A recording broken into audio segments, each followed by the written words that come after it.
ಇನ್ನು ಹವಾವರ್ತಮಾನ. ರಾಜ್ಯದ ಕರಾವಳಿಯ ಬಹುತೇಕ ಕಡೆ ಹಾಗೂ ಉತ್ತರ ಒಳನಾಡಿನ ಒಂದೆರಡು ಕಡೆ ಮಳೆಯಾಗಿದೆ.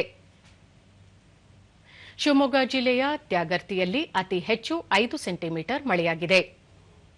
ಉಳಿದಂತೆ ಜೈಪುರ, ಆಗುಂಬೆ, ಕೊಪ್ಪ, ನಿಪ್ಪಾಣಿ, ರಬಕವಿ 2, ಶೃಂಗೇರಿ, ಉಡುಪಿ, ಕೋಟ, ಜೊಯ್ಡಾದಲ್ಲಿ 1 ಸೆಂಟಿಮೀಟರ್ ಮಳೆಯಾಗಿದೆ. ಕಲಬುರಗಿಯಲ್ಲಿ ದಾಖಲೆಯ ಗರಿಷ್ಠ 38.6 ಡಿಗ್ರಿ ಸೆಲ್ಸಿಯಸ್ ತಾಪಮಾನ ದಾಖಲು. ಮುನ್ಸೂಚನೆಯಂತೆ ರಾಜ್ಯಾದ್ಯಂತ ಮುಂದಿನ 7 ದಿನಗಳ ಕಾಲ ಹಲವೆಡೆ ಹಗುರ ಗುಡುಗು ಸಹಿತ ಮಳೆ, ಕೆಲವೆಡೆ ಒಣಹವೆ ಮುಂದುವರಿಕೆ. ಬೆಂಗಳೂರು ಹಾಗೂ ಸುತ್ತಮುತ್ತ ಭಾಗಶಃ ಮೋಡ ಕವಿದ ವಾತಾವರಣ. ಸಂಜೆ ಅಥವಾ ರಾತ್ರಿಯ ವೇಳೆ ಗುಡುಗು ಸಹಿತ ಮಳೆ ಸಾಧ್ಯತೆ. ಗರಿಷ್ಠ 34, ಕನಿಷ್ಠ 21 ಡಿಗ್ರಿ ಸೆಲ್ಸಿಯಸ್ ತಾಪಮಾನ ದಾಖಲು.